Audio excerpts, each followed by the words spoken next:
bahasan terakhir tentang SDA, yaitu tentang benefit transfer method. Jadi kita udah belajar berapa metode nih untuk penilaian sumber daya alam? Ada yang masih ingat nggak? Udah ada berapa nih? Ada 2 ya, Kak. Satu apa? TCM sama HPM. Oke, travel cost method. Travel cost method kemarin kita bikin 2 bagian ya. Ada yang individual, ada yang zonal. Oke, dengan karakteristiknya masing-masing. Dengan cara dan penghitungannya masing-masing. Yang kedua tadi ada HPM, hedonic pricing method. Artinya kita mencoba menilai sumber daya alam atau amenity gitu ya, dengan melihat proksinya pada harga apa kalau HPM? Kita pakai harga rumah. Ya. Oke, jadi udah ada travel cost, sudah ada hedonic pricing method. Yang kali ini akan kita bahas yaitu mengenai metode benefit transfer. Atau di beberapa literatur, bahkan di slide ini pun, slide yang disiapkan oleh Dasko dan tim dosen itu adalah disebut juga dengan value transfer. Oke, jadi ada benefit transfer method atau value transfer method. Sama aja. Oke, sama aja. Maksudnya dua istilah ini secara tertulis berbeda, tapi yang dimaksud ya sama aja. Jadi di beberapa paper ya tulisannya emang value transfer method, dan di beberapa paper yang lain tertulis benefit transfer method. Oke. Ini ada outline-nya, kita bahas sekarang. Benefit transfer. Kira-kira apa ya? Kalau yang terbayang di teman-teman ketika mendengar benefit transfer method. Tentang apa nih? Kita ngomongin apa nih? Saya ingat banget nih, ketika di awal semester gitu ya, saya coba googling teman-teman, ya, dikasih wah, karena mungkin ini saya juga tidak terlalu familiar dengan tentang benefit transfer ini, saya coba refresh lagi, saya coba googling benefit transfer method, itu yang keluar adalah, ingat banget saya, di halaman pertama, cara mentransfer benefit dari keanggotaan Young Living Anda, gitu ya. Nggak nyambung sama sekali. Teman-teman tahu Young Living nggak? Tahu nggak Young Living apa? Apa sih? Aromaterapi, ya. Aromaterapi yang super mahal itu. Kayak, nggak tahu deh mahal atau enggak. Cuman kayaknya mahal ya menurut saya. Jadi memang transfernya bisa digunakan untuk banyak topik, untuk banyak bidang, gitu ya. Nah, kira-kira apa teman-teman? Kalau kita ngomong benefit transfer, ya terbayang di teman-teman apa?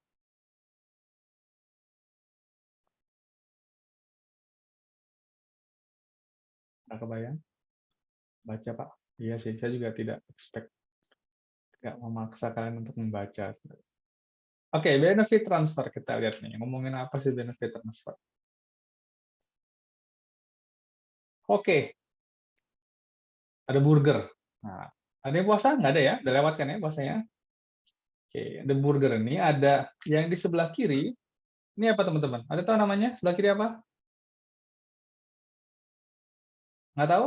Cheeseburger ya, Pak? Cheeseburger. Burger, Pak. Oke. Oh iya, saya tahu ini burger. Cuma burger apa maksudnya?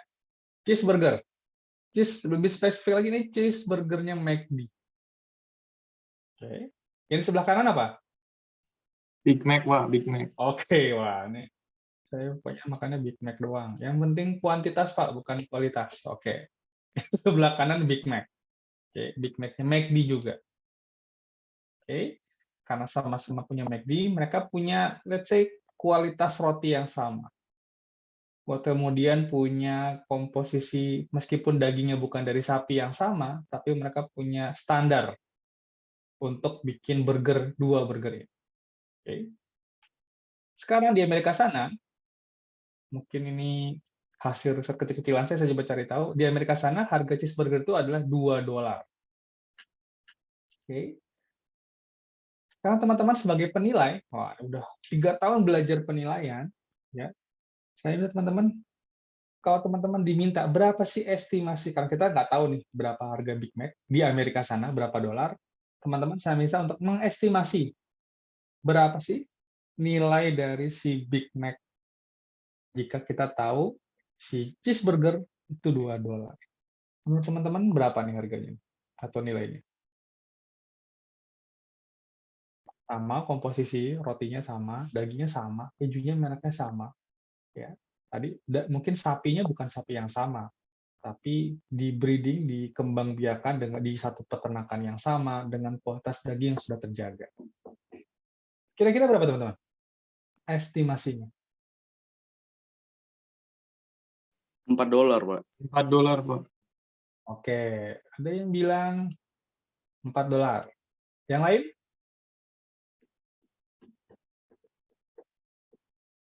$3. Oke, Mungkin $3. Wah, saya beli sama Mawar aja lah. Yang lain? Berapa tadi? Yang ada satu suara lagi? Nggak kedengeran. 3,75 mungkin, Kak. 3,75. Oke. Kita kayak itu ya, kuis ya. Nah, yang benar dapat burger gitu ya. Yang paling dekat. $3, 3,75, $4. Tanya ke Mas Maul dulu deh. Kenapa $3, Maul?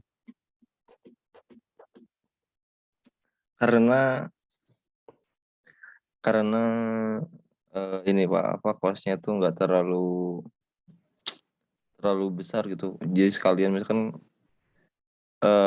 apa ya, masaknya sekalian, terus mungkin kualitasnya juga kan lebih beda ya, Pak, dari dagingnya juga kan. Sama, sama. Oh sama. Kita Tapi misalnya kualitas sama lah.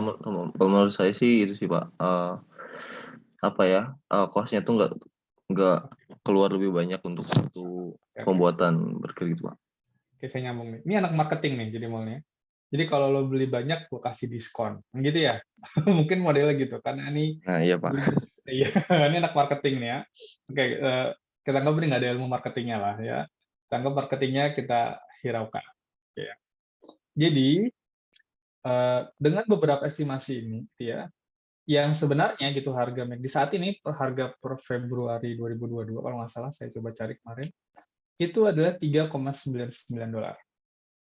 Oke, kita sudah bisa mengestimasikan nih. Kalau kita nggak tahu berapa harga cheeseburger, mungkin gitu ya, rentang yang teman-teman tadi tawarkan di sini mungkin lebih lebar. Oke. Tapi dengan adanya harga patokan di sini, kita jadi bisa tahu, kita tinggal scale up aja nih. Oh, ini cuma segini, ini segini. Ya, kira-kira 1,5 sampai 2 kalinya lah. Oke. Kenapa? Karena kita punya ini. Nilai yang terdahulu kalau kita bawa ke konsep benefit transfer method. Oke. Ini kita ngelihat bahwa bagaimana mengestimasi sesuatu, ini kita bilang ini yang akan kita nilai, berdasarkan pada nilai lain yang sudah kita punya. Oke. Sekarang, nasi burger, teman-teman, masih si dia juga nih ya. Kita tahu dia $3,99 di Amerika. Oke. Di Indonesia, kalau teman-teman mau bawa ini si Big Mac ke Indonesia, kira-kira nilainya jadi berapa ya? Oke, saya kasih patokan misalnya kurs kita kalau nggak salah kita 14.400-an ya. Lebih biar gampang, 15.000 lah. Misalnya kursnya 15.000. Misalnya. Kira-kira teman-teman estimasi nilai si Big Mac ini di Indonesia berapa? Langsung kaliin aja dengan kurs? Atau mungkin ada pertimbangan lain? Gimana teman-teman? Berapa kira-kira?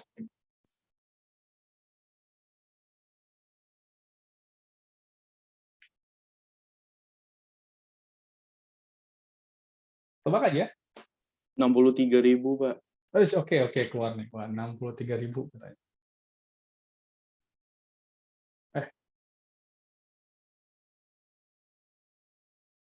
Nggak usah googling teman-teman. Tenang aja. Salah juga nggak apa-apa. 63.000. Yang lain? Kemarin kan daging penuh banget ya pas lebaran. Sorry, berapa? Sorry, nggak dengar saya. Mungkin maksimal 45.000 Pak kalau menurut saya. 45.000. Oke. Yang lain? Satu lagi deh.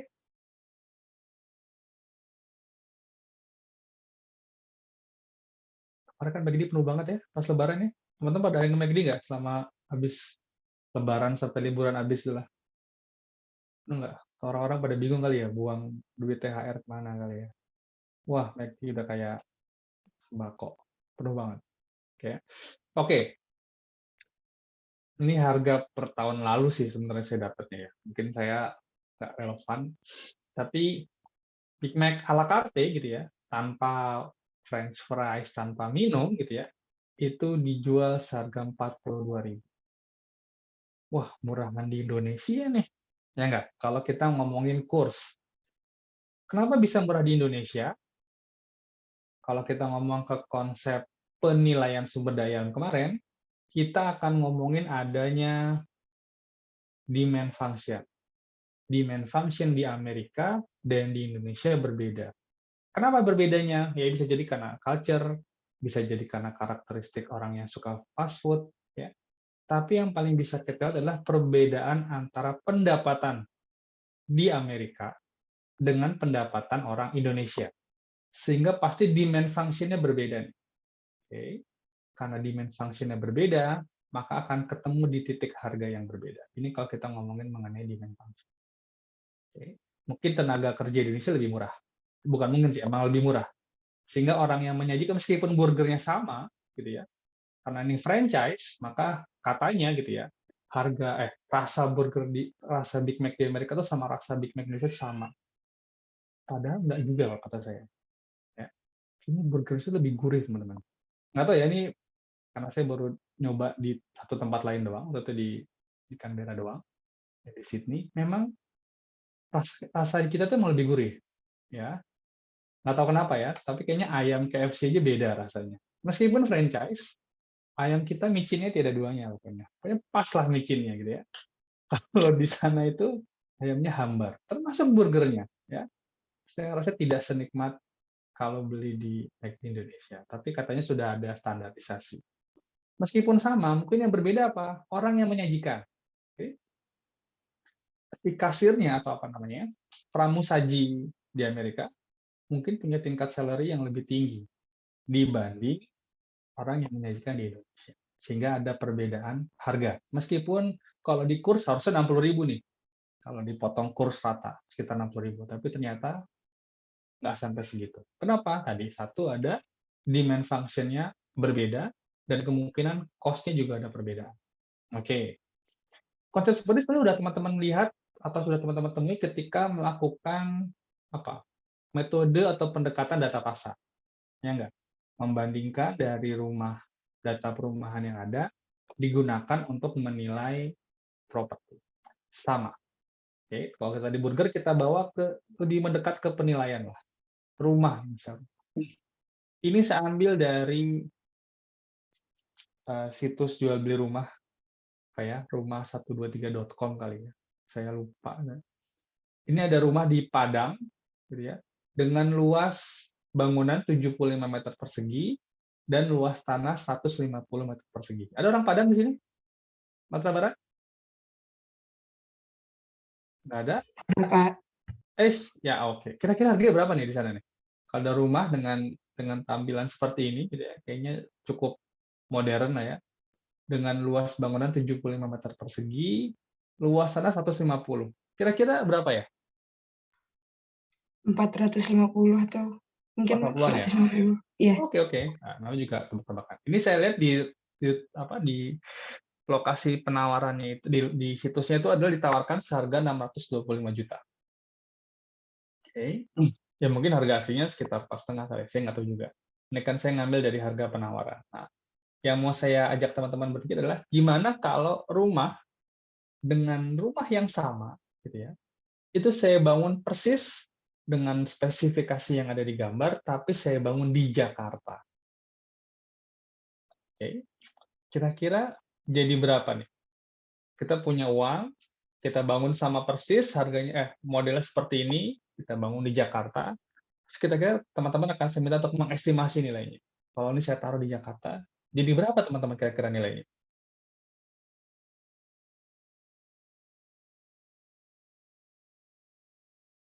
Jakarta. 800, Pak. 800. Oke.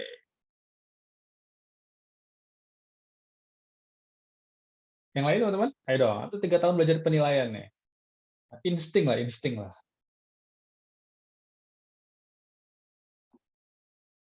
Ada yang mau keluar? Takut ya? Takut salah pendapatnya. Pendapat nggak ada yang salah loh katanya. Berapa kira-kira? Nggak beda jauh sih Pak, 800 sampai 900 gitu Pak kayaknya. Oke, kita tambahin ya jadi 900. Oke, estimasi. Berarti teman-teman mengestimasi bahwa nilainya pasti lebih mahal. Kenapa? Lokasinya beda. Meskipun sama-sama ibu kota provinsi, tapi Jakarta ibu kota negara nih, gitu ya, dengan tingkat kepadatan yang lebih tinggi. Ya. Otomatis tadi demand supply-nya berbeda. Oke, mau nggak mau demand di Jakarta lebih tinggi. Harga 800 juta ini itu kayaknya rumah second kalau di Jakarta ya, buat teman-teman. Kan kalau kan mungkin belum googling harga rumah kan ya. Mungkin belum ya. Oke, meskipun mungkin wah investasi saya di binomo udah banyak nih Pak ya. Saya ada waktunya beli rumah misalnya. Kan. Misalnya kalau 8 juta itu bisa buat rumah dengan ya 60, 100 lah. Itu pun di pinggiran Jakarta sebenarnya. 800 jutaan itu. Luas bangunan 60, terus luas tanah 100 meter persegi. Itu 800 udah beruntung lah dapat harga segitu sebenarnya kalau di Jakarta. Oke, jadi kalau kita bawa dengan saya nggak lihat rumahnya, saya cuma ngambil ininya doang, terus saya cari di harga penawaran di beberapa situs rumah, itu bisa 1,5 M. Ya. Artinya apa? Kita akan melihat bahwa cara estimasi yang sedang saya tawarkannya adalah kita mengestimasi nilai suatu objek, okay, tapi berdasarkan inputan dari nilai yang sudah ditentukan sebelumnya. Okay. Kalau bahasanya kita transfer nih, kita transfer nilainya, atau mungkin nanti bisa juga persamaannya untuk menentukan sini dari yang sudah ada sebelumnya. Okay. Kita transfer. Jadi transfer apa? Dalam bahasa literatur disebut dengan benefit-nya, manfaatnya, karena kalau kita ngomong sumber daya alam, maka yang ditransfer adalah benefit-nya, atau ada juga yang bilang value-nya, nilainya langsung yang ditransfer. Oke. Kembali ke topik kita, sumber daya alam. Maka yang dimaksud dengan benefit transfer, secara gampang, itu adalah kita menilai situs B atau lokasi sumber daya alam B ya, berdasarkan hasil penilaian sebelumnya pada sumber daya alam A. Oke. Dalam istilah benefit transfer method ini disebut dengan study side. Ini disebut dengan policy side. Atau ada yang juga bilang assess side. Tergantung lah, masing-masing paper, masing-masing buku punya gayanya masing-masing. Ya, mereka punya istilah masing-masing. Oke. Jadi kalau kita teman-teman diminta berapa nih harga atau berapa sih estimasi nilai sumber daya alam B danau ini, oke, maka teman-teman akan menggunakan bisa value-nya, bisa WTP-nya langsung, atau mungkin bisa persamaannya dibawa ke situs B. Oke, yang ditransfer apa? Tadi value-nya atau benefit-nya. Jadi seakan-akan kita mau menilai B itu dengan menggunakan pengalaman kita atau mungkin pengalaman orang lain melakukan penilaian di situs A. Benefit transfer. Sampai sini mau ngobrolin? Bahasa gampang seperti itu. Nggak gampang tuh Pak, ya bisa juga ya. Maksud saya bahasa non-tekstual lah. Cara saya coba memahami benefit transfer bahasa gampang itu kayak gimana. Oke, sekarang kita lihat apa yang dibilang sama slide. Slide-nya sebenarnya sama, saya menggunakan konsep slide yang sama dengan yang sudah saya share ke teman-teman. Cuman mungkin beberapa letak penulisannya saya perbaiki doang, ya supaya lebih mudah nih untuk menyampaikan ke teman-teman. Isinya sama kok. Ya, jadi kalau melihat beda, ya beda, tapi intinya sama. Oke. Katanya benefit transfer itu adalah studi yang digunakan, studi ya untuk menilai sumber daya alam di policy side, tapi menggunakan estimasi yang sudah ada. Oke, jadi kita mau menilai si tadi policy side menggunakan existing study. Jadi kita tidak lagi menggunakan survei, tidak lagi menggunakan apa kemarin travel cost, enggak. Kita menggunakan nilai yang sudah dihasilkan pada studi sebelumnya. Itu yang disebut dengan benefit transfer. Jadi enakan mana? Benefit transfer atau pakai TCM? Siapa di sini orang TCM-nya? Ya, saya punya 1 atau 2 orang di setiap kelas ya. Oh, ingat saya, si itu ya. Apa yang selalu saya panggil? Ya, yang selalu saya panggil di kelas saya. Iya, udah. Oke, nggak bisa kemana-mana pokoknya. Kamu doang yang bikin SDA. Oke. Jadi enakan mana kira-kira? Benefit transfer apa pakai TCM?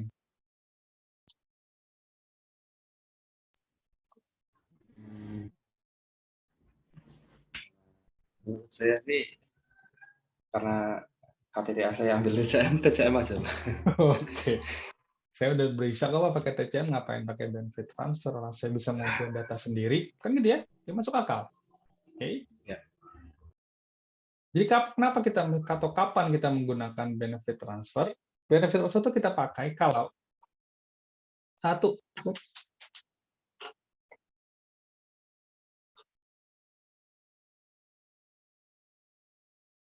benefit transfer itu kita pakai kalau suara saya kedengaran nggak sih teman-teman? Oke, sorry. Jadi benefit transfer ini kita pakai ketika kita nggak punya waktu dan kita nggak punya pendanaan. Oke, kalau kita nggak punya waktu yang cukup untuk melakukan survei, atau kita tidak punya pendanaan cukup untuk melakukan studi penilaian secara komprehensif, secara menggunakan data primer, maka kita bisa menggunakan si benefit transfer.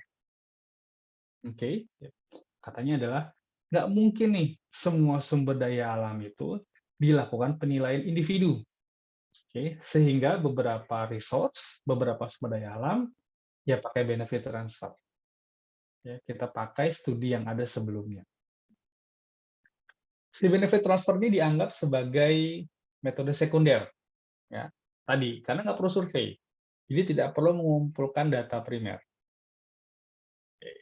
Tapi tentu saja ada trade-off ya, antara cost dan quality. Seperti kata Yehuda tadi, saya bisa kok mengumpulkan data itu. Saya punya waktu, saya punya tenaga untuk mengumpulkan data primer.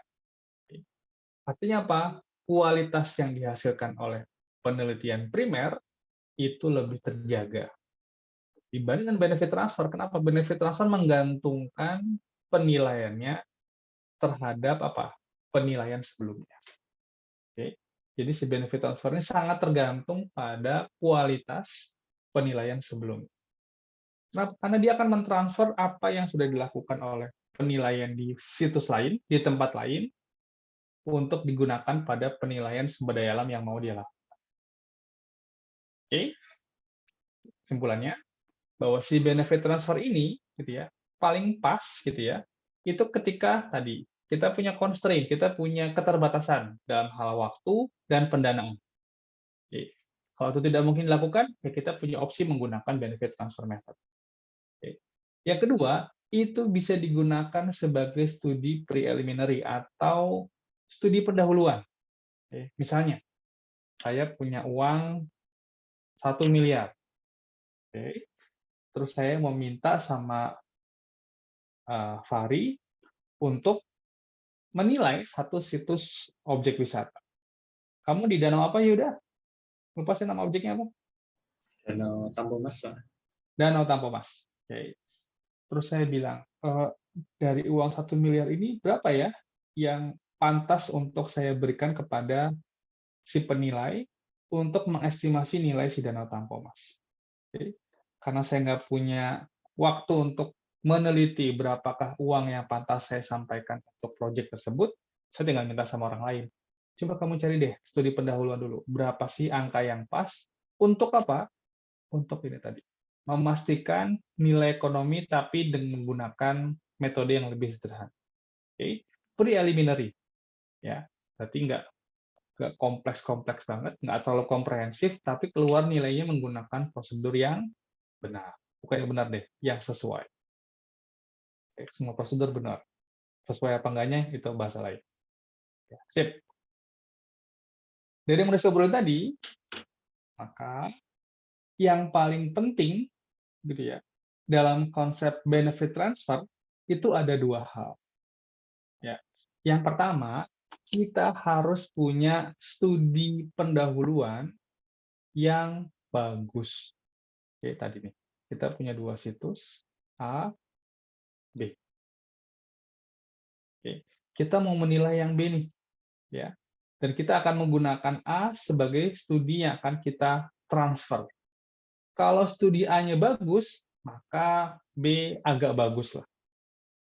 Oke. Kalau studi A-nya jelek, menggunakan metode yang salah, data primernya asal-asalan, oke, data survei cuma 10 orang, itu pun tidak pada peak dan losis dan seterusnya, maka kita bisa bilang bahwa kalau studi yang kita gunakan, yang mau kita transfer itu jelek, hampir pasti benefit transfer kita jelek. Pertama. Yang kedua, kita harus memastikan bahwa dua situs ini itu mirip. Nggak harus sama, kayak tadi, cheeseburger sama Big Mac. Nggak sama, tapi mirip. Sehingga bisa kita replikasi tuh, apa yang dilakukan pada study site, kita replikasi pada policy site. Jadi dua situs ini, dua lokasi sumber daya alam harus sama. Harus mirip. Karena kalau nggak mirip, ya misalnya kita mau membandingkan, kita mau menilai Danau Tampomas. Ya. Saya mau pakai benefit transfer method. Tapi studi pendahuluan saya adalah menilai Grand Canyon di Amerika. Wah, itu nggak apple to apple. Ya. Yang satu di Amerika, yang satu di Indonesia, beda. Yang satu itu tentang air terjun, yang satu tentang danau, beda lagi. Yang siapa tahu yang Grand Canyon di tahun 1970, sekarang tahun 2022. Berbeda. Jadi harus ada apa? Kemiripan. Kalau sama kayak terlalu berat ya. Kemiripan antara policy site dengan study site. Oke, gampang ya? Jadi benefit transfer itu sebenarnya secara prosedur mungkin kelihatannya lebih gampang. Oke, jadi enakan mana? Benefit atau travel cost? Tetap travel cost, Pak. Kata Yudi. Saya udah selesai soalnya. Jadi nggak ada masalah dengan travel cost. Oke, aman. Semuanya bisa, maksudnya tidak ada metode yang salah, tinggal tujuannya saja. Tujuannya menyesuaikan. Mau pakai regresi, mau pakai kualitatif, kuantitatif, sesuai dengan tujuannya. Oke, nggak masalah. Oke, terus gimana cara kita melakukan BTM, Benefit Transfer Method? Di slide teman-teman mungkin masih berbahasa Inggris ya. Saya cuma menyesuaikannya menggunakan bahasa Indonesia aja, biar mungkin lebih gampang untuk kita pelajari. Mungkin kepake nanti pas UTS kali. Jadi kalau pas buka-buka slide gitu ya, nggak perlu mentranslate lagi dari bahasa Indonesia dari bahasa Inggris ke bahasa Indonesia. Oke. Yang pertama, itu harus mengidentifikasi situs yang akan dinilai. Cari dulu. Oh, saya mau menilai danau ini. Ya. Kalau saya sudah tahu, maka saya bisa melihat, oh ternyata populasi orang di sekitarnya seperti ini, berapa jumlah kunjungan dalam setahun sama. Ya. Kita cari karakteristik dari sumber daya alam yang mau kita nilai. Sama nih, di semua tahapan seperti ini pasti sama. Okay. Dan karena ini adalah benefit transfer method, tadi kita melihat berarti ini adalah study site, yang ini adalah policy site. Maka langkah kedua adalah kita mencari literatur yang sudah menilai atau membahas mengenai penilaian dari study site. Oke, kita cari literatur yang ada. Buat apa? Karena mau kita transfer nanti ke sini. Ya, akan kita transfer hasil dari penilaiannya maupun prosedur yang dia gunakan untuk menilai si study site. Oke. Metode ini sangat tergantung dari literatur yang tersedia. Kalau literaturnya nggak ada, ya nggak bisa pakai benefit transfer method. Kalau literaturnya jelek, ya benefit transfer itu juga jelek juga. Oke. 3. Identifikasi perbedaan lokasi. Oke. Tadi poin nomor 2 yang penting adalah ada kemiripan antara si policy site dengan study site. Kalau lokasinya mirip-mirip, layak benefit transfer digunakan. Tapi kalau jauh banget, beda, maka ya nggak bisa. Setelah kita mau menilai danau rekreasi di Jakarta, maka yang paling tepat adalah kita mencari penilaian atau literatur atau penelitian yang menilai mengenai danau rekreasi di Jakarta. Misalnya ada danau Situ Gintung, ya itu di Banten lah, bukan Banten ya, masih di Ciledug situ, masih memungkinkan. Kita bandingkan dengan danau Satu Babakan di Jakarta Selatan. Oh, itu masih sangat mungkin. Sama-sama danau rekreasi di wilayah padat penduduk, yang karakteristik penduduknya sama-sama orang Jakarta dan sekitarnya, maka itu cocok kalau kita pakai benefit transfer antara Situ Gintung ke Babakan atau sebaliknya. Jadi kita harus membandingkan antara dua lokasi sumber daya alam, mirip apa enggak. Kalau nggak mirip, kayaknya nggak cocok pakai benefit transfer. Oke. Yang keempat, identifikasi perbedaan karakter populasi. Oke. Kenapa tadi kita ngomongin demand? Kalau populasinya berbeda dari segi demografi, penghasilan, itu kemungkinan demand function-nya berbeda. Karena ketika kita ngomong willingness to pay, balik lagi ke sini, teman-teman akan berhubungan sama apa? Fungsi income, populasi. Karena kita ngomongin apa? Demand curve. Kalau kita ngomongin willingness to pay. Oke. Kemudian identifikasi perbedaan scale of change. Luasnya, konturnya, aksesnya. Kayak tadi kita ngomongin cheeseburger sama Big Mac, ya, itu kita bisa bilang bahwa, wah ini sama nih unsur penyusun burgernya. Tapi bedanya satu lebih besar. Oke. Kalau satu lebih besar, maka nanti penyesuaiannya tinggal apa? Kalau kita ngomongin lokasi, berarti tinggal dikali luasan yang baru.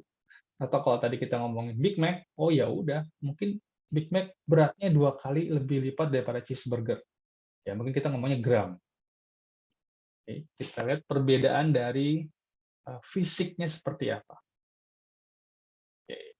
Yang keenam, kita ngelihat permasalahannya berbeda nggak yang ditanyakan pada study site dengan yang akan kita coba jawab pada policy site. Kalau pertanyaannya sama-sama menghitung willingness to pay, maka ya bisa kita hitung. Sama-sama mencari surplus konsumen per kunjungan, maka ya sama-sama bisa kita gunakan antara yang sudah ada di study site dengan yang ada di policy site. Oke. 7, kita ngeliat model statistiknya. Well, nanti ketika kita ngomongin function, value function transfer, maka kita harus lihat nih. Mungkin agak berat ya. Model ekonometriknya bagus nggak sih? Fit nggak sih? Kalau dia pakai model linear, bener nggak sih model linear dipakai untuk konsep ini? Bukannya seharusnya pakai model non-linear, misalnya. Oke. Jadi ada beberapa yang harus dipertimbangkan. Dari poin 2 sampai 7, teman-teman akan melihat bahwa yang dibahas akan berputar pada 2 hal aja. Sama yang kita obrolin tadi di sini. Oke. Studi existing dan kesamaan situs. Maka dari step by step yang kita lakukan, maka saya bisa bilang bahwa yang kita obrolin cuma 2 itu doang. Ini adalah mengenai literatur, ini ngomongin literatur, ini ngomongin literatur.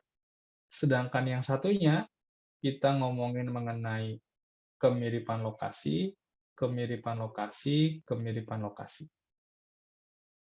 Jadi memang isu penting dalam benefit transfer itu hanya 2. Studi pendahulunya yang bagus, dan kemiripan antara study site dengan policy site. Oke? Oke. Ke sini, udah kebayang? Belum, Pak. Oke, kita lanjutin. Belum tentu sampai akhir kelasnya kalian kebayang. Belum tentu. Oke, lanjut. Bagaimana benefit transfer yang reliable? Dapat diandalkan. Oke, ini balik lagi nih, kedua hal tadi.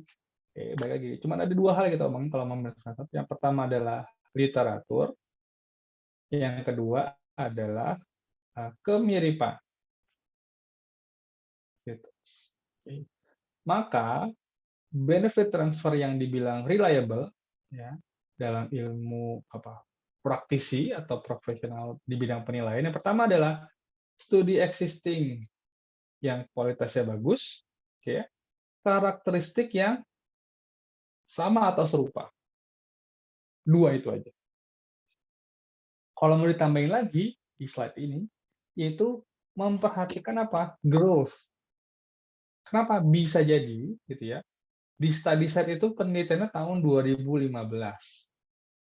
Ya, lokasinya mirip, ya, karakter sama-sama danau wisata. Studi itu bagus nih, terpublish. Nah, ini bagus ini bisa jadi gini teman-teman. Satu, dia sudah di peer review. Oke. Kalau mungkin KTTA itu belum peer review, karena mungkin teman-teman baru mengerjakan dibantu sama pembimbingnya. Oke. Sedangkan peer review itu adalah penelitian yang sudah diteliti oleh orang yang selevel. Misalnya, saya bikin penelitian, terus saya ajukan ke jurnal, nanti yang meneliti apa? Sesama dosen atau sesama praktisi. Oke, sehingga ada apa? Feedback-nya setara, peer review. Dan itu terpublish biasanya. Kalau di Indonesia maka namanya jurnal terakreditasi itu ada 6 tingkat, kalau internasional itu ada 4 layer lah, ada 4 tingkat. Selama sudah terpublish, maka kita bisa bilang secara general itu kualitasnya bagus. Karena kalau sudah terpublish itu sudah ada feedback dari sesama praktisi.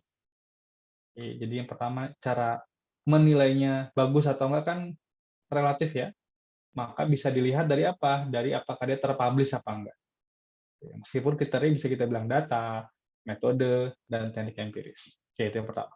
Yang kedua, kemiripan karakteristik tadi saya ulang bahwa ini melihat bisa nggak gitu ya, kita pakai penelitian sebelumnya untuk situs kita. Kalau cheeseburger ke Big Mac, boleh lah. Oke, sama-sama burger, sama-sama punyanya McD. Oke. Tapi bisa jadi nggak sama kalau kita mau pakai ayamnya KFC sama ayamnya siapa ya? Ayam tulang lepas. Kalau saya kepikiran itu doang. Oke. Yang satu adalah di fried, digoreng. Yang satu sudah dikukus dulu supaya tulangnya lepas. Seperti tinggal makan dagingnya doang. Jadi nggak apple to apple tuh. Jadi nggak bisa kita bandingkan. Oke. Kalau Big Mac-nya dari Amerika ke Big Mac Indonesia, masih bisa. Sama-sama Big Mac, karena pakai franchise, maka kita lihat dia punya karakteristik yang sama. Analogi seperti itu.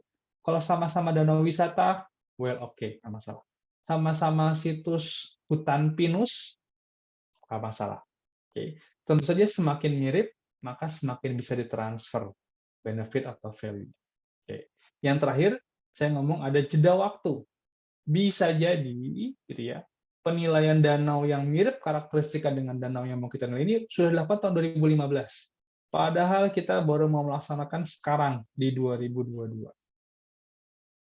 Kalau kita ambil mentah-mentah value-nya, misalnya kita mau pakai unit value transfer, kita tahu dia surplus konsumen perkunjungan misalnya 500.000. Oke. Mau kita pakai langsung di sini, mungkin nggak pas. Kenapa? Ada inflasi, oke, ada kenaikan exchange rate, bisa jadi kita perlu mempertimbangkan ini nih, perkembangan pasar. Kita perlu mempertimbangkan economic growth sebelum kita bisa mengambil mentah-mentah value yang sudah dihasilkan oleh penelitian sebelah. Oke, jadi intinya kita tuh bukan kopas ya. Kalau kopas itu kayak terlalu dangkal, tapi kita mereplikasi penelitian sebelumnya yang bagus dan yang mirip ke sesuatu yang mau kita nilai. Oke? Oke. Sip. Setengah bahasan udah selesai. Ada yang mau diobrolin sampai sini? Lanjut? Oke. Lebih cepat, lebih baik, Pak. Sekarang tipe-tipe. Nih, di sini pakai value transfer method, oke, nggak masalah. Atau pakai benefit juga nggak masalah. Ada 4 jenis, gitu ya, si benefit transfer method ini. Kalau dibagi lagi, itu ada 2 kelompok besar. Ada yang kita bilang unit value transfer, ada yang menggunakan function transfer. Dari bahasanya aja, kalau yang nomor 1 ini yang ditransfer adalah value-nya, benar-benar value-nya. Kalau nomor 2 ini ditransfer adalah function-nya atau cara menemukan value-nya. Oke, kebayang? Kalau unit value itu benar-benar rupiahnya atau dolarnya. Ini berapa dolar atau berapa rupiah, ini dia yang ditransfer ke policy side. Kalau function transfer itu caranya. Cara untuk menemukan unit value-nya yang akan ditransfer untuk penilaian di policy side. Oke. Ini definisi dari slide. Bahwa unit value transfer itu bisa menggunakan unit value transfer atau yang adjusted yang akan kita bahas sebenarnya. Unit value artinya tidak ada penyesuaian sama sekali. Kalau ditemukan di sana nilai WTP-nya adalah $50, maka kita bawa tuh $50-nya kita jadikan WTP untuk situs kita. Oke, kalau surplus konsumen perkunjungannya di sana ada 200.000, maka kita gunakan nih 200.000-nya langsung mentah-mentah ke situs yang akan kita nilai. Oke.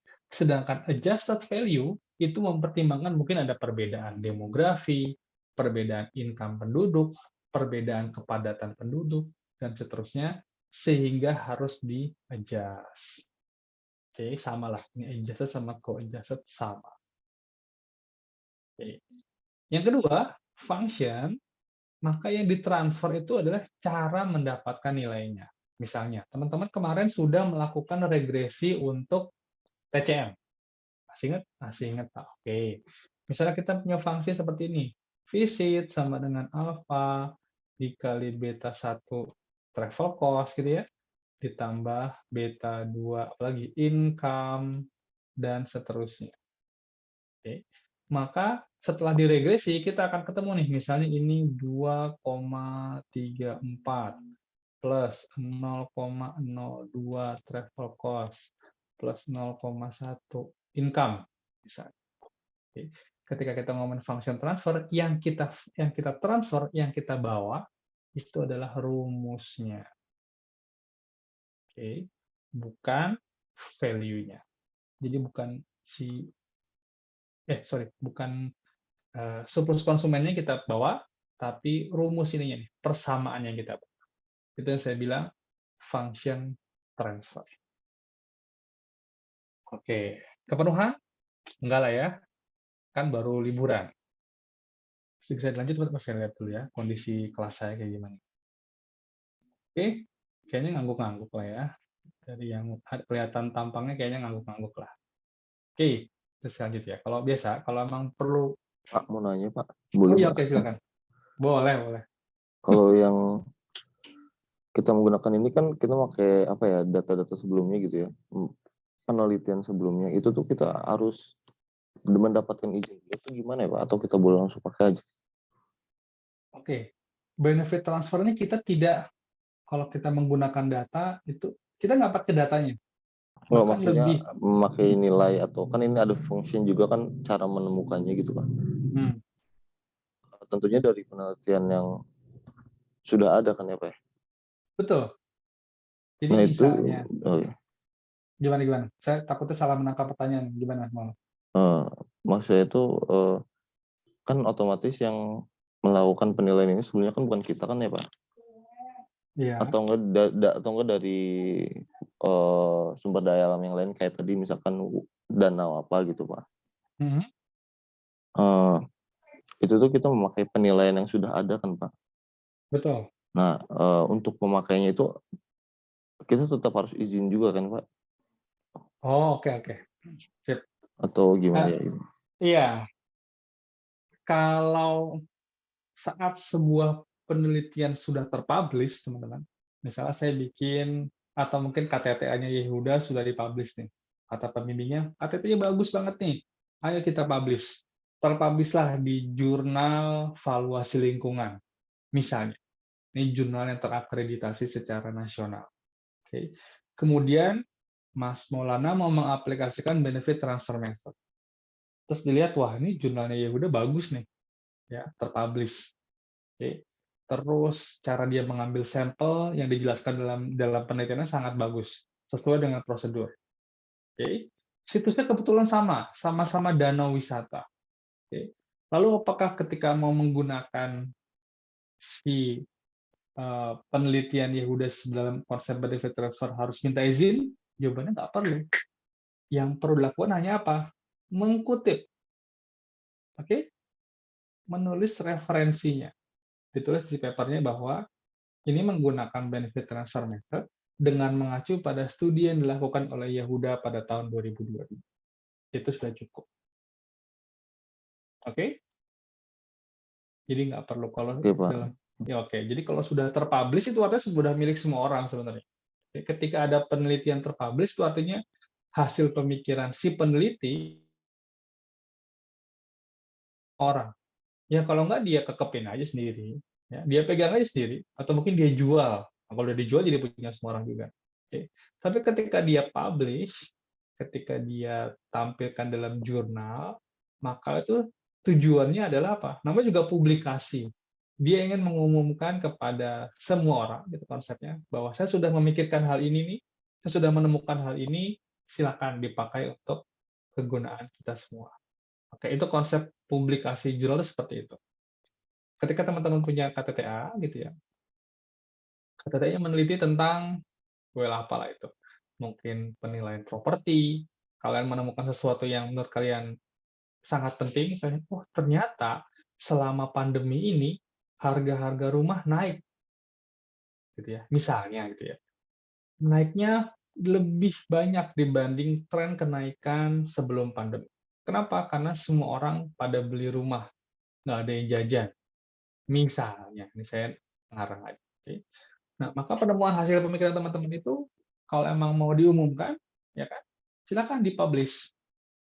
Oke. Setelah dipublish, orang-orang yang baca akan mikir, oh gitu ya, harga rumah naik ya. Oh, saya juga beli sekarang deh.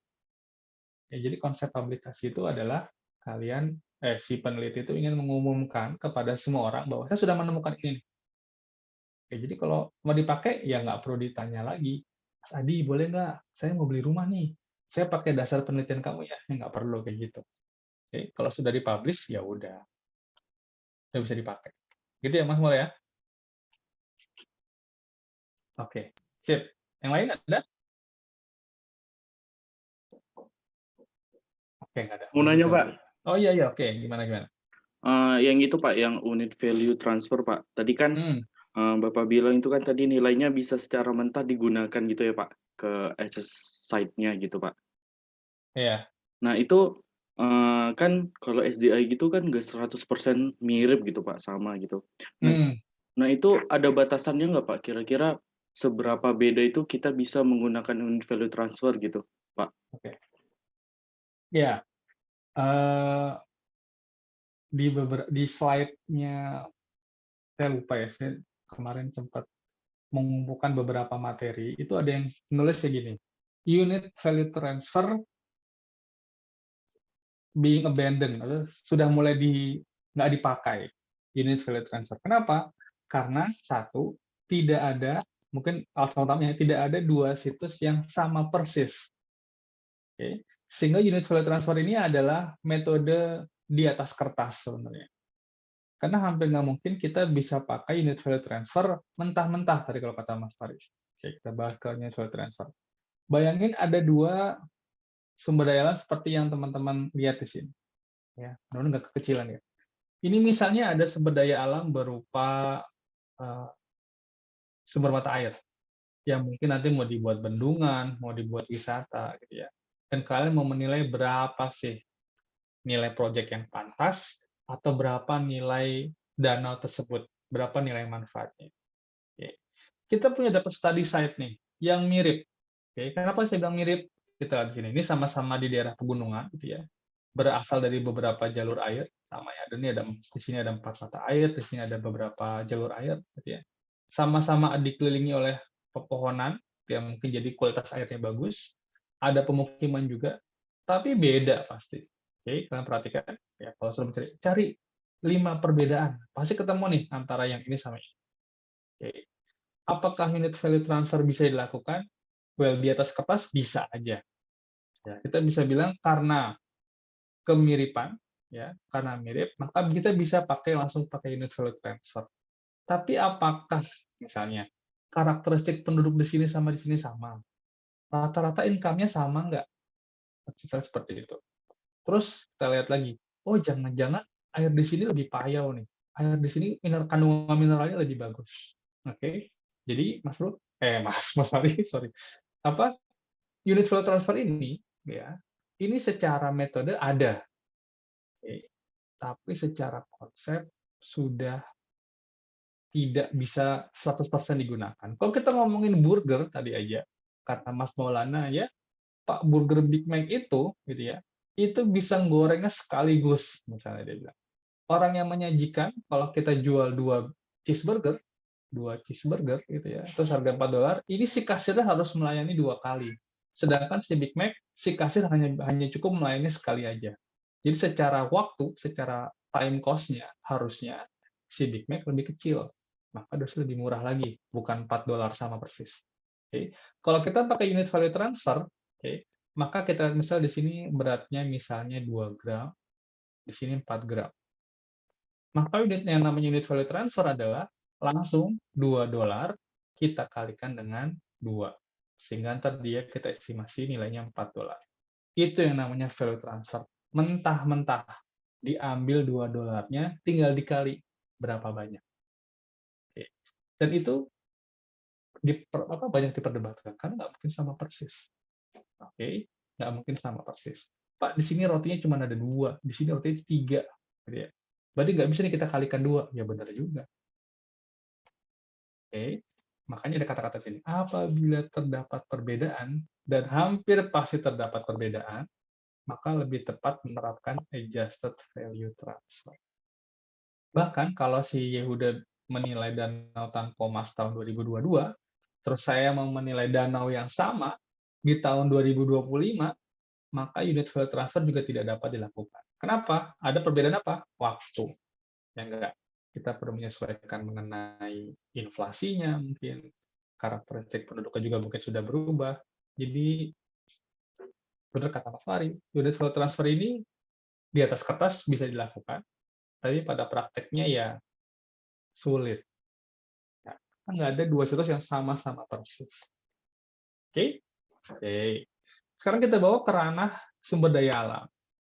Misalnya, kalau kita bawa unit value transfer ini benar-benar ada, gitu ya, maka misalnya dari suatu kawasan hutan pinus, gitu ya, misalnya nilainya adalah 1 juta per hektar. Ya. Padahal study set ini luasnya adalah 100 hektar.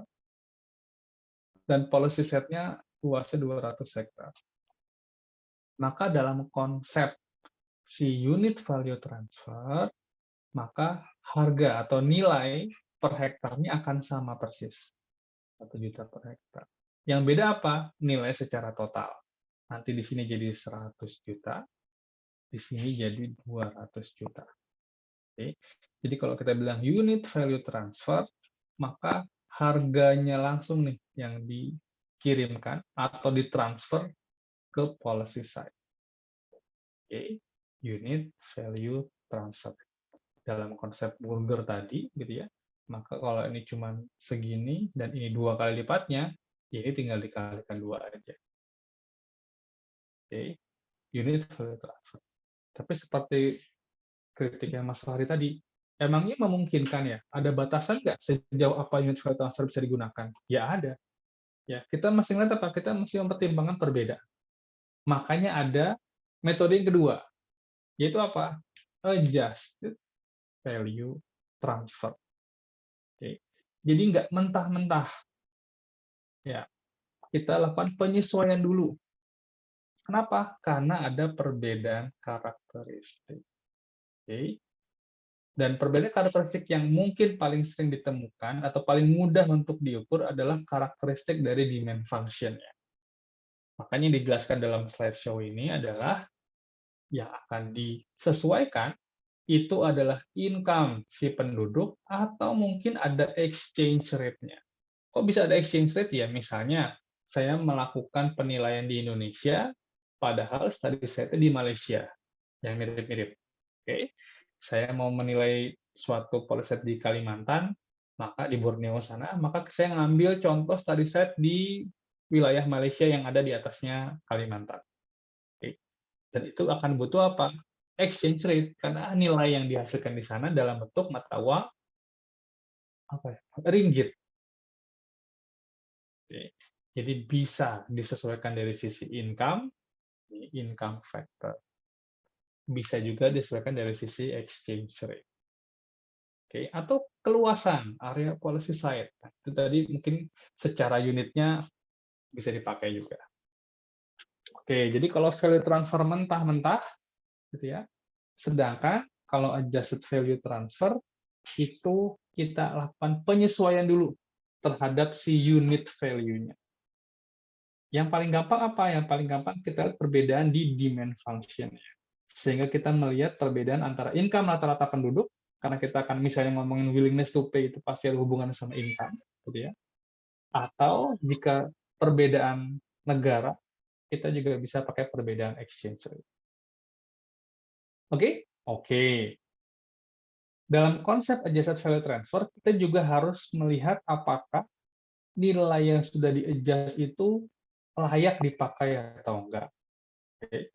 Maka konsep menghitung kelayakannya itu pakai konsep transfer error, di mana batasannya adalah tidak sampai 25% transfer error. Cara ngitungnya gimana? Oke, kita di slide berikutnya. Oke. Contoh dari penerapan adjusted value transfer konsep. Misalnya, ya, kita mau mentransfer nilai WTP. Oke.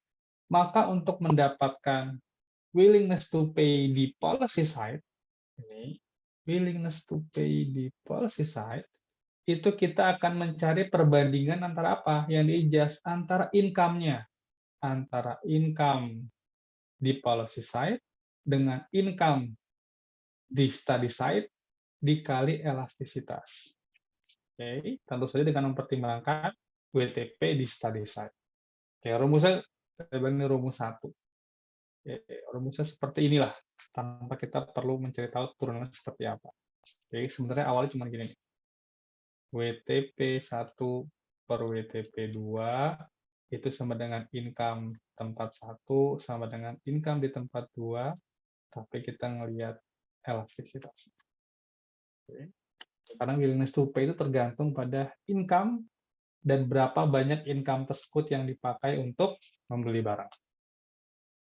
Oke, sip. Konsepnya seperti itu. Nah, untuk melihat tadi kelayakan adjusted value, kita bisa pakai yang namanya transfer error. Oke, dengan rumus seperti ini. Ini yang rumus kedua. Itu adalah absolute value, nilai absolut dari perbedaan atau selisih WTP di policy side atau WTP di study side, ya, dibagi dengan willingness to pay atau surplus konsumen atau parameter apapun itu yang ada di policy side. Ini ada absolute gitu ya. Absolute itu nilainya positif terus. Teman-teman tahu lah ya, nilai absolute itu apa ya. Tidak perlu saya jelaskan lebih detail lagi. Oke, sip. Sampai sini. Ada yang mau diobrolin dulu nggak? Rumusnya gampang ya. Secara matematis gampang kok. Ya, nggak ribet-ribet banget. Oke, sekarang kita punya contoh aplikasi. Karena pertemuannya cuma ini doang gitu ya, tentang benefit transfer method, sehingga simulasinya kita kerjakan sekarang juga. Ya, cukup insya Allah sampai jam 10. Oke, sekarang ada contoh seperti ini. Hasil kajian nilai non-guna dari lahan basah, wetland, di Amerika, menggunakan pendekatan willingness to pay adalah sebesar $28 per household. Oke, per household. Sekarang kita tahu pendapatan per kapita Amerika itu adalah 50.000 per tahun, dan pendapatan per kapita Indonesia $4.000 per tahun. Dengan elastisitas pendapatan, berarti ini betanya. Beta itu adalah katanya sudah di angka 0,035. Oke. Value transfer, tentukan nilai willingness to pay per rumah tangga di Indonesia serta transfer error-nya. bisa dipakai apa enggak nilai tersebut. Oke, gampang. Jadi kita sudah punya studi pendahuluan di Amerika, meskipun kalau saya boleh mengkritisi Amerika ke Indonesia nggak sama-sama banget nih. Ya, kalau bisa kalau kita mau pakai benefit transfer untuk Indonesia, ya cari yang se-Asia Tenggara lah mungkin ya, yang karakteristik situsnya gitu ya, yang nggak berbeda jauh. Tapi let's say kita nggak punya data lain, ini doang yang kita punya. Kita gunakan, kita manfaatkan ya. Dan ini misalnya papernya sudah terpublish atau ya good quality, sehingga bisa kita pakai. Maka gimana cara kita menghitung WTP per household di Indonesia? Tadi gimana caranya? WTP di policy side atau di Indonesia itu sama dengan WTP di study side, ya, income di Indonesia dibagi income di Amerika dikali atau pangkat elastisitas. Gampang ya? Gampang. Ini kalkulator doang. Jadi WTP-nya ya, $28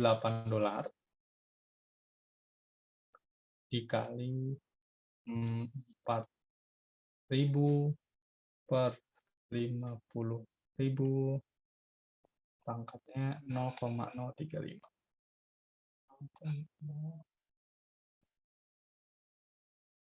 Oke, jadi berapa tuh? $25,63, Pak.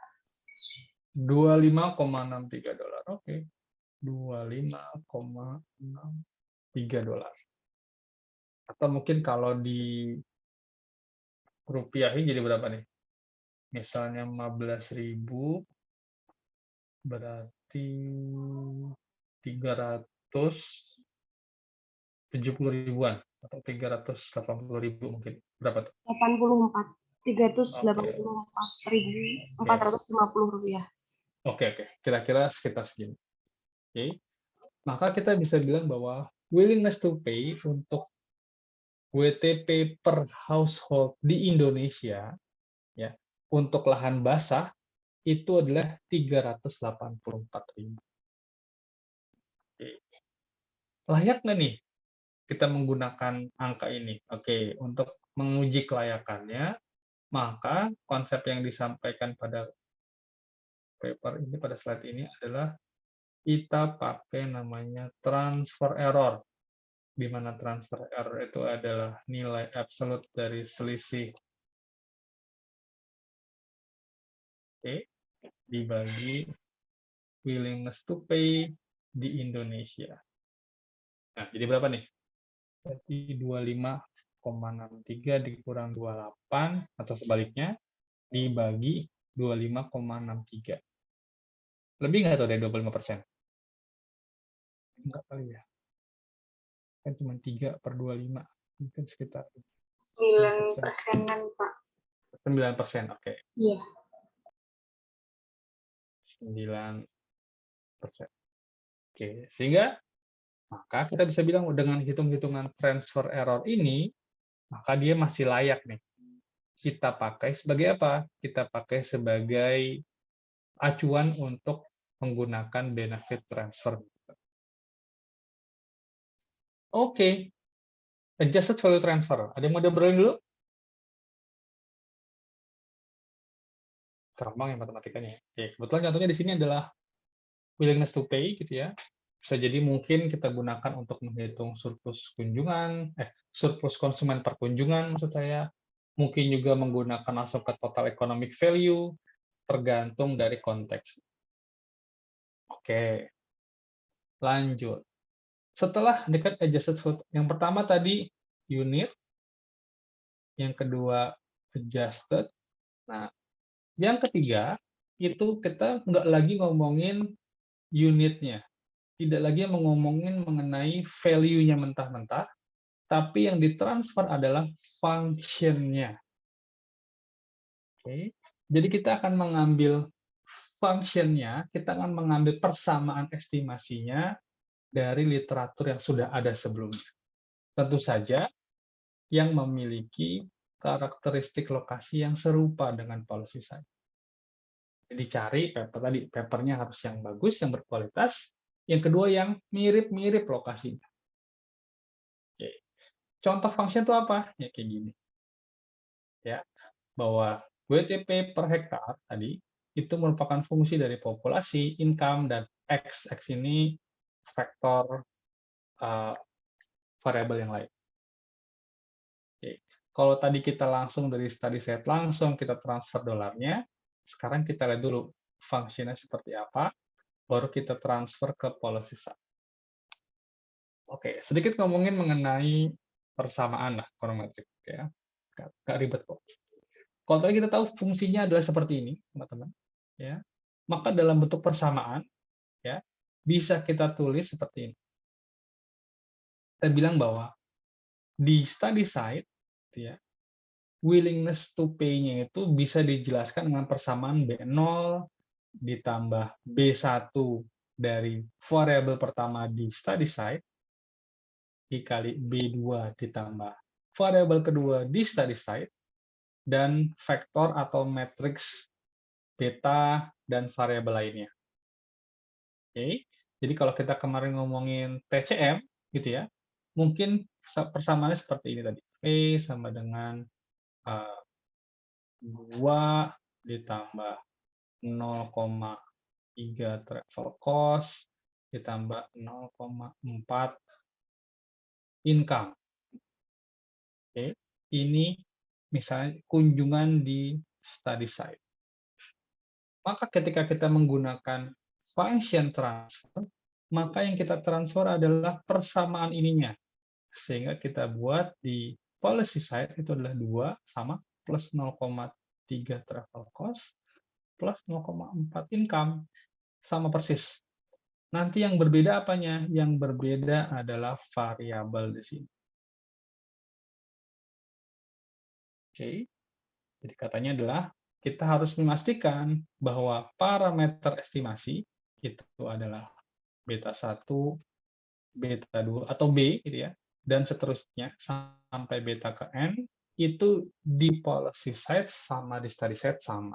Jadi kita bawa nih angka parameter ini, kita bawa sampai ke policy side. Oke. Sama sih ini kita bilang kita ambil mentah-mentah juga. Karena kita nggak punya data primer ketika kita melakukan value function transfer. Oke? Oke. Contoh lagi. Kayaknya kalau nggak pakai contoh, susah kan dipahaminya? Oke, kita hitung-hitungan gimana sih? Fungsi willingness to pay rumah tangga untuk perbaikan kualitas air tanah berdasarkan studi tahun 1992. Wah, udah lama banget nih. Ya. Teman-teman udah lahir belum 92? Belum ya? Belum lah. Orang sekarang umurnya masih 20-an, tapi belum lahir. Ya. Dia udah bikin penelitian tentang BTM, teman-teman ya, si McClellan ini. Kita teman-teman belum lahir aja dia udah neliti ya, kasian banget ya. Terus persamaannya adalah V gitu ya, bahwa nilai per household-nya, jadi value yang dianggap atau diakui oleh masing-masing household per tahun itu menggunakan persamaan 3,0685 ditambah 0,06651 dikali pendapatan, ya, ditambah 0,7878 dari dummy. Masih ingat kemarin dummy apa? Kita pakai data dummy itu adalah data yang berisi angka 1 dan 0 atau mungkin 1, 2, 3, 4. Ya. Itu tidak berupa angka. Nah, di sini dummy dipakai untuk menyatakan bahwa dummy-nya bernilai 1 kalau ini merupakan rumah tangga di Amerika dan bernilai 0 kalau ini merupakan rumah tangga di luar Amerika. Oke? Oke. Mas Tari itu kelas break 5 menit sebentar ya. Sambil teman-teman coba melihat atau memandangi contoh soal ini lah. Sebentar, 5 menit aja. Makasih, Mas. Baik, Pak.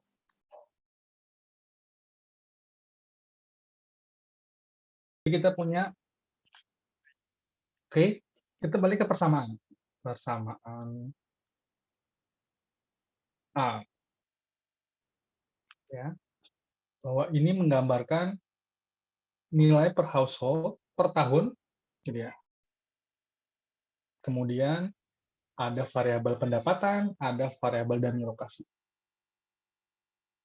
Karena kita menggunakan value function transfer, maka ya kita tulis aja di sini itu sama dengan 3,0665 ditambah 0065 0,06651 0,0661 I ditambah 0,788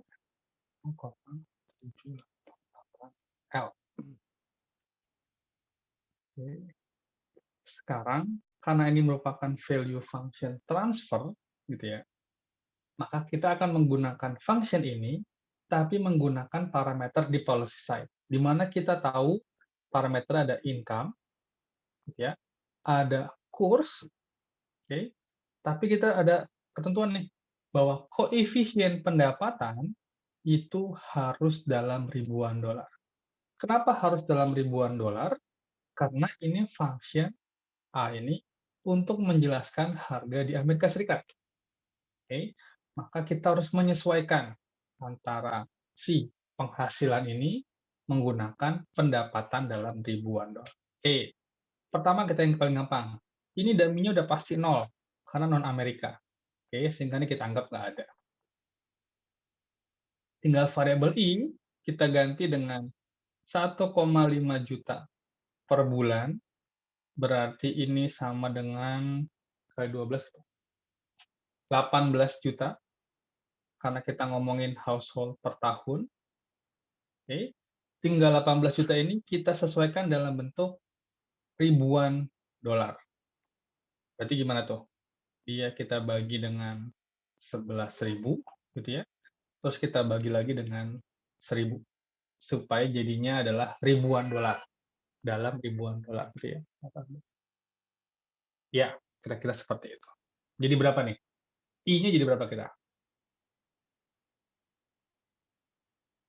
18 juta dibagi 11.000 itu jadi berapa dolar gitu kan? Kemudian dolar tersebut kita jadikan dalam bentuk ribuan. Jadi misalnya 1.000 dolar, ya berarti dalam ribuan dia adalah 1 dolar. Oke, jadi berapa teman-teman? 1,63 Pak. Oke, 1, karena dolar ya, kita pakai titik berarti 1,63 dolar. Oke, tinggal 1,63 kita kalikan dengan ini, kita tambah dengan 3,068. Berarti di Indonesia gitu ya, nilai manfaat per tahun per keluarga untuk apa tadi air ya. Kualitas air tanah berapa jadi? Berapa ya? Dapat 4 mungkin, atau karena dia pasti positif ya. Mungkin sekitar pasti 3 kali. 1,63 dengan 0, oke, jadi berapa tuh?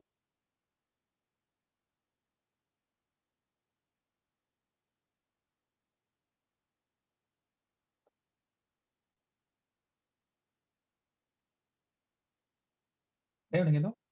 Udah, tolong saya. Males buka Excel ya. Belum ketemu?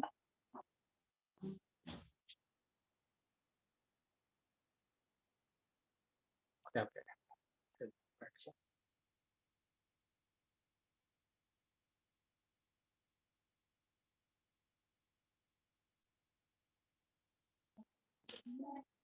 Tiga koma 3,17 Bang. berapa? 3,17. Oke, ya. Kita pakai kalkulator kan? Bukan pakai kira-kira kan? Kayak kalkulator. Oke ya, kalau pakai kalkulator saya setuju lah. Oke, jadi kalau kalkulatornya Mas Adit sama dengan kalkulator teman-teman yang lain, maka seharusnya kita bisa menyimpulkan bahwa dengan value function transfer, gitu ya, maka kita bilang bahwa nilai manfaat per keluarga per tahun dari kualitas air tanah itu adalah sebesar 3,17 dolar. Oke, jangan lupa ini masih pakai dolar. Jadi tinggal dikembalikan ke dalam bentuk rupiah ya jadi berapa lah. Dikalikan lagi dengan 11. Sampai sini? Ada yang mau ditanyain? Ada yang mau diobrolin? Oke ya, tinggal ganti parameternya doang kok. Jadi bukan hal yang terlalu rumit lah kayak susahan KTTA lah. Ya, sebentar.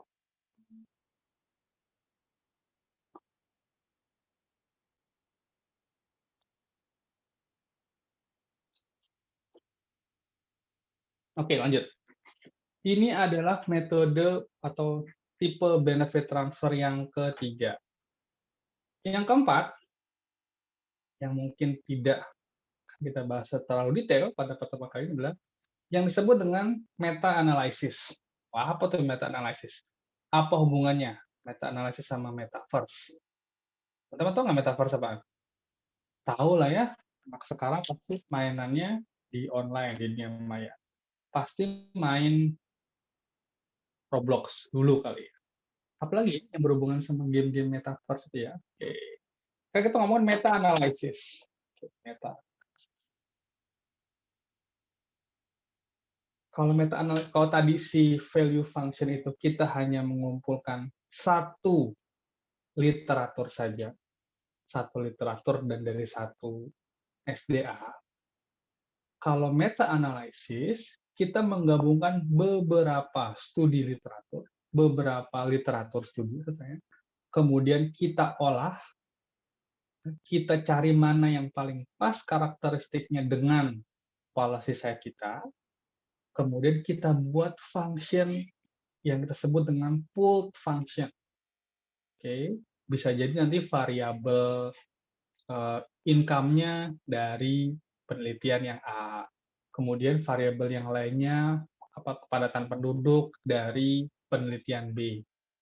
Oke, jadi ini mungkin lebih kompleks, lebih komprehensif, tapi karena mungkin satu source saja itu tidak bisa mewakili si policy side. Maka dikumpulkanlah banyak source gitu ya. Kemudian dilakukan teknik meta-analysis gitu ya untuk mencari mana nih penelitian yang paling pas dari income-nya, dari kepadatan penduduknya, dari karakteristiknya, baru nanti dipakai di policy side. Oke, dicemplungin semuanya ke dalam satu model yang baru. Tapi nggak usah dipikirin terlalu jauh, teman-teman. Bedanya adalah, kalau tadi value function cuma satu yang kita pakai untuk acuan, kalau meta-analysis itu lebih dari satu. Oke? Oke. Saya juga bukan expert di bidang meta-analysis, jadi sepertinya saya tidak bisa menjelaskan secara baik. Skip meta-analysis value function. Tapi teman-teman tahu bedanya antara value function dengan meta-analysis. Oke? Oke. Kesimpulannya, sorry, yang ini juga tulisnya cuma mentranslate doang, tapi ini saya lupa. Tapi gampang lah, bisa lah mentranslate sendiri ya. Pertama kita punya namanya unit value transfer tadi. Ya. Apa itu unit value transfer? Itu mentransfer, kalau bahasa mentah-mentah gitu ya, tanpa ada penyesuaian ya dari study site ke policy site. Jadi ditransfer langsung tanpa ada penyesuaian dari study site ke policy site. Yang kedua, kita ngomongin mengenai adjusted value transfer. Ya, dari namanya itu kelihatan bedanya antara nomor 1 dan nomor 2 adalah adanya penyesuaian. Ya. Penyesuaian bisa karena apa tadi? Contoh kita adalah karena perbedaan demand function-nya. Karena perbedaan tingkat income, karena tingkat elastisitas permintaan, karena density, dan seterusnya. Yang ketiga, function transfer atau benefit function transfer atau value function transfer. Sama aja. Yang ditransfer bukan lagi value-nya, tapi yang ditransfer adalah function-nya. Fungsinya atau persamaannya itu ditransfer. Untuk apa? Untuk mendapatkan nilai di policy side. Yang terakhir, yang keempat, itu adalah meta-analysis. Itu pengembangan dari nomor 3, Hanya saja sekarang yang digunakan lebih dari satu function yang akan ditransfer ke policy sum. Oke, jadi mudah-mudahan ini cukup menjelaskan perbedaan dan jenis-jenis dari benefit transfer method. Sampai sini. Dapat ya penekanan yang saya sampaikan. Sebenarnya slide-nya banyak teman-teman, kalau nggak salah sampai beberapa. Sebagian saya hide, nggak saya tampilkan dalam paparan kali ini karena memang kayaknya udah bisa saya jelaskan tanpa harus ngomongin slide-slide yang lain. Oke? Oke. Sampai sini oke? Oke, lanjut Pak. Oke, kita lanjut. Sekarang kelebihan dan keterbatasan BTM. Sebagaimana semua prosedur yang lain, pasti ada plus minusnya. Oke, meskipun kata Yehuda, TCM itu yang paling oke, tapi pasti ada plus minusnya. Sama kayak benefit transfer method. Oke. Seperti kita tahu, BTM ini murah. Ya enggak? Kita tinggal tanda kutip nyontek paper orang lain. Oke? Lebih murah, lebih cepat. Ya, lebih cepat ini relatif ya. At least kita tidak perlu mengumpulkan data primer yang mungkin membutuhkan waktu lebih banyak. Tanya aja ya udah, gimana cara mengumpulkan data primer? Mesti datang ke lokasi, gitu ya. Buka kuesioner, bikin kuesionernya dulu, dan seterusnya, dan seterusnya. Benefit transfer tanpa kuesioner, tanpa survei. Ya, jadi relatif lebih cepat. Si benefit transfer juga bisa digunakan untuk preliminary research, ya, riset pendahuluan. Kenapa ya tadi? Karena dia murah, dia cepat, ya, maka memungkinkan untuk project yang sifatnya instan. Hai teman-teman, saya butuh nilai ini kira-kira minggu depan. Wah, kalau kita berpikirnya konvensional, wah nggak bisa Pak, soalnya ini harus survei dulu, nggak bisa kalau minggu depan belum bikin surat tugasnya, lama nih. Oke, oh ada opsi, kita bisa pakai benefit transfer. Tinggal buka Google Scholar, ya nggak, sama buka Sci-Hub, gitu ya. Cari penelitian-penelitian yang sudah membahas mengenai hal ini, dikumpulin, terus kita bikin benefit transfer. Oke? Oke, kelebihannya. Kelemahannya gimana? Ya pasti ada kelemahan. Karena dia tidak menggunakan data primer dan menggunakan objek di tempat lain, sangat mungkin dia undervalue atau overvalue. Karena pasti ada perbedaan antara studi yang kita jadikan acuan dengan apa yang akan kita lakukan. Bisa jadi tujuannya berbeda, pertanyaan permasalahannya berbeda. Bisa jadi situsnya berbeda. Ini bukan bisa jadi, situsnya berbeda. Ya, kalau situsnya sama, pasti tahunnya berbeda. Kayaknya nggak mungkin deh. Kalau Yehuda udah bikin TCM di Danau Tanpa Emas tahun 2021. Terus kita juga mau nilai nih, ya, Danau Tanpa Emas juga di 2021 juga. Ngapain kan gitu pertanyaannya. Orang udah ada yang nilai gitu kan. Pasti kalau kita bikin mungkin 5 tahun kemudian. Sudah ada jeda waktu tuh. Berarti perlu ada penyesuaian waktu dari yang tahun 2021 sampai ke 2026, let's say. Jadi pasti ada kemungkinan, ya, ada potensi untuk undervalue atau overvalue. Yang kedua, yang namanya benefit transfer method itu akan sangat bergantung, ya, sama apa tadi, kualitas dari studi yang kita pakai. Kalau studinya jelek, sampelnya nggak bagus, metode analisisnya nggak bagus, teknik empiris ekonometriknya juga tidak pas, maka hampir bisa dipastikan bahwa benefit transfer kita akan lebih jelek. Oke. Kalau kita punya paper acuan yang sangat bagus, ya kita ekspektasi kita adalah BTM kita antara bagus sampai sangat bagus. Oke. Pasti data primer bisa menyampaikan atau bisa menjelaskan lebih banyak dibanding menggunakan benefit transfer method. Ya, jadi kita akan mengharapkan apa? Downgrade sebenarnya dari sisi kualitas, gitu ya. Tapi kemudahan dari sisi waktu, kepraktisan, dan pendanaan. Jadi pasti ada trade-off nih antara si benefit transfer method dengan yang menggunakan data primer. Oke, habis. Ya kan? Oke, sampai sini teman-teman. Mengenai benefit transfer method, ada yang mau diobrol dulu? At least Iya, secara oh ya, sorry, saya kasih closing dulu bahwa yang namanya benefit transfer itu tetap kita bisa menggunakan penilaian sumber daya alam, tapi kita tidak melakukan penilaian menggunakan data primer. Berbeda dengan TCM dan hedonic, mungkin kita perlu juga data primer, tapi bisa tidak menggunakan data primer. Ambil aja, ambil. Ya, tapi tetap kita untuk menggunakan untuk menilai si sumber daya alam. Oke, silakan tadi. Sorry, saya potong. Siapa tadi ya? Ini Pak, saya Pak. Oh, Ajis, kenapa Ajis? Ini Bang, mau tanya Pak. Ada beberapa sih Pak pertanyaannya. Jadi Iya, boleh. ini ya, yang pertama itu dalam literatur ya. Literatur yang maksudnya jika literatur yang digunakan itu menggunakan metode benefit transfer ini, itu bisa digunakan nggak sebagai literatur itu?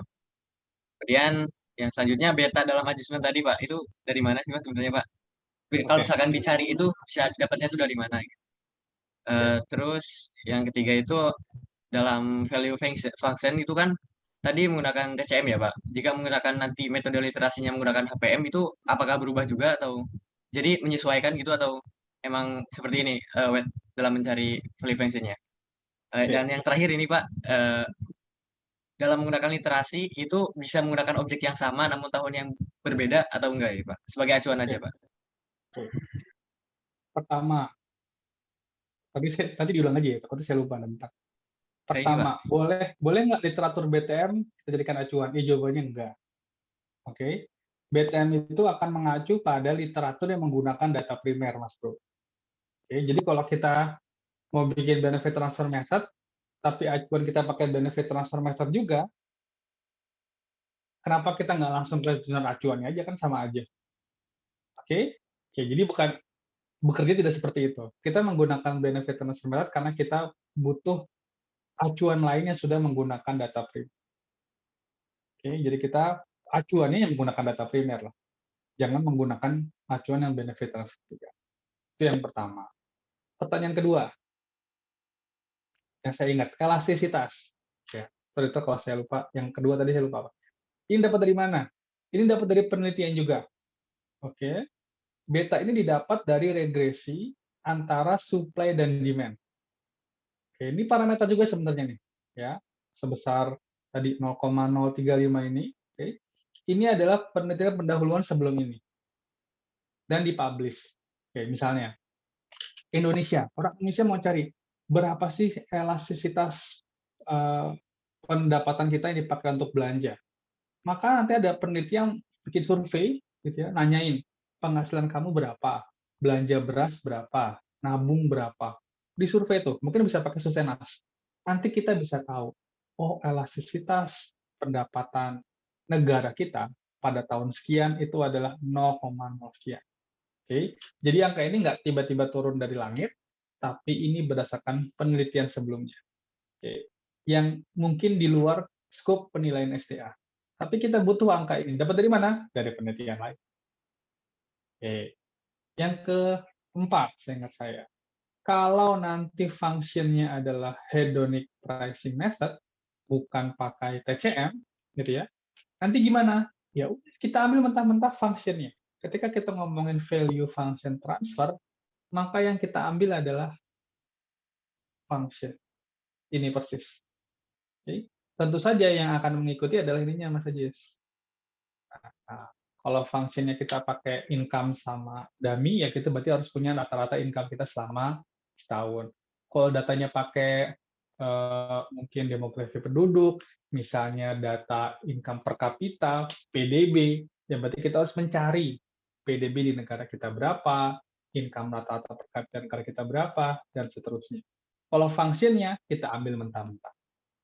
Oke, mau dia pakai persamaan linear, non-linear, multivariat, kita ambil mentah-mentah. Karena yang diambil mentah-mentah ya, kita ambil fungsinya.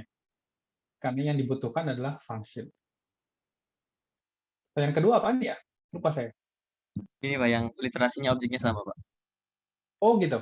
Kalau objeknya sama boleh banget. Tapi tentu saja tidak ada novelty gitu ya, atau mungkin tidak akan secara kalau di review itu akan tidak beralasan gitu ya. Kita menilai objek yang sama, objek A untuk tahun yang sama. Itu nggak penting banget, ya nggak? Oke, saya bikin penelitian objek Danau Tampomas, Danau Toba deh yang semuanya tahu, Danau Toba tahun 2022. Oke, menggunakan travel cost method. Tiba-tiba Ajis, saya juga dong mau menilai Danau Toba. Tapi saya nggak mau survei, saya mau pakai benefit transfer method aja. Boleh, boleh. Tahun berapa? Tahun 2022 juga. Ya ngapain? Kan gitu ya. Udah pasti sama. Udah pakai paper Danau Toba tahun 2022 untuk menilai tahun 2022 juga. Itu tidak perlu dilakukan. Kenapa? Pasti benefit transfer sama. Mau pakai value function atau mau pakai unit value pasti hasilnya sama. Kecuali Danau Toba saya nilai tahun 2022, 5 tahun yang akan datang, ini pasti udah ada perbedaan nih antara tahun 2022. Sehingga perlu nih kita lakukan penilaian lagi sekarang, tahun di 2027 nanti. Ya, kenapa? Karena penilaian terakhir tahun 2022, pasti sekarang udah berubah nih. Ya, karakteristik penduduknya, mungkin demand function-nya berubah. Jadi ada alasan untuk melakukan penelitian tersebut. Kalau bahasa di salah satu anekdot adalah why reinventing the wheel, gitu ya. Kenapa mesti nyari roda lagi kalau rodanya udah ada? Semua juga udah tahu roda itu bulat. Oke, kita nggak perlu menemukan roda lagi karena nggak akan ada roda yang lebih bagus. Gitu kalau kata anekdot di penelitian. Jadi boleh nggak pakai objek yang sama? Boleh. Tapi kemungkinan kalau objek yang sama tidak di tahun yang sama. Oke nggak? Oke? Sip. Oke Pak, menjawab semua Pak. Terima kasih banyak. Oke. Oke, sip. Yang lain teman-teman? Silakan.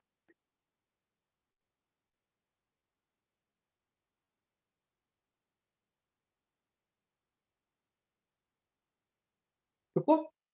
Oke. Cukup.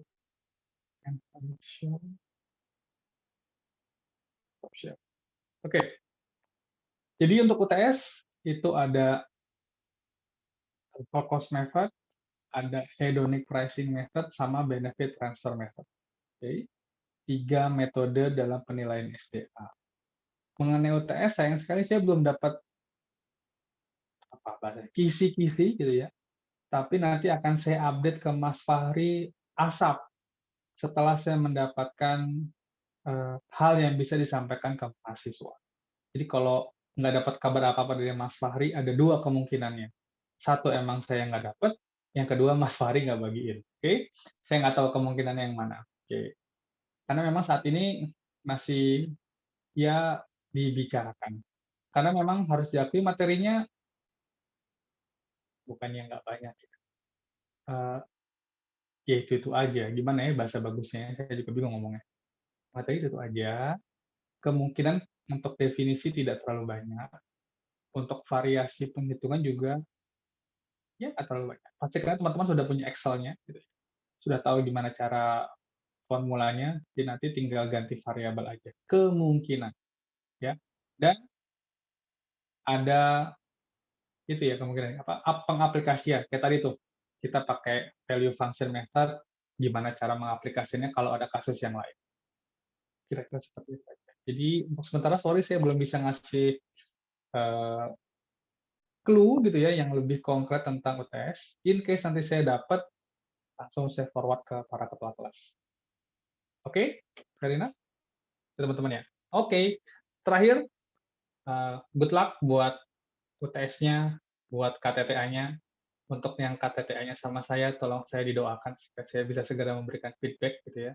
Karena PR saya masih ada berapa lagi nih ya. Oke, karena jujur saya sejak libur kemarin belum buka-buka email, baru sejak 2 hari ini ngebut gitu ya. Tapi memang bisa, shelter manage. Oke, kalau gitu. Karena minggu depan kita mungkin nggak bisa ngobrol secara intens di kelas. Kalau kuliah kan berarti nggak ada kelas ya? Ya. Berarti mungkin kita ketemu di ruang Zoom yang sama, tapi mungkin tidak ada pembahasan di Zoom kelas kita. Waktu saya pamit. Terima kasih. Ketemu lagi di kelas mungkin 3 minggu akan datang ya Mas Fahri. Ada libur nggak kalian? Habis UTS libur nggak sih? Ada jeda pembelajaran, Pak. Oke, sip. Berarti kesempatan buat saya ngoreksi kan gitu ya. Berarti mungkin setelah itu Mas Fahri tolong diingetin, takutnya saya bablas. Tapi kalau hari Selasa, saya diingetin sama Mas Hogi sih biasanya. Karena kalau Seninnya udah ngajar, berarti kan Selasanya juga ngajar. Oke, ketemu lagi. Berarti sekitar 3 atau 4 minggu akan datang. Jaga kesehatan teman-teman. Good luck buat KTTA sama UTS-nya. Saya pamit. Foto dulu. Sorry. Sebelum foto saya pamit. Sebelum pamit saya foto dulu. Ada yang mau tampil dulu? Lagi? Oke deh. Foto ya. 1, 2. Oke. Kasih jempolnya. Gan.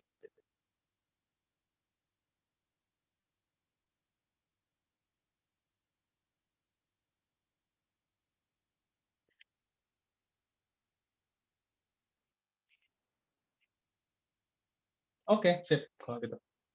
Terima kasih teman. Kelasnya tutup. Saya pamit. Assalamualaikum warahmatullahi wabarakatuh. Waalaikumsalam warahmatullahi wabarakatuh. Terima kasih Terima kasih banyak, Pak. Makasih banyak, Pak. Oke. Nah. Oke. Pak.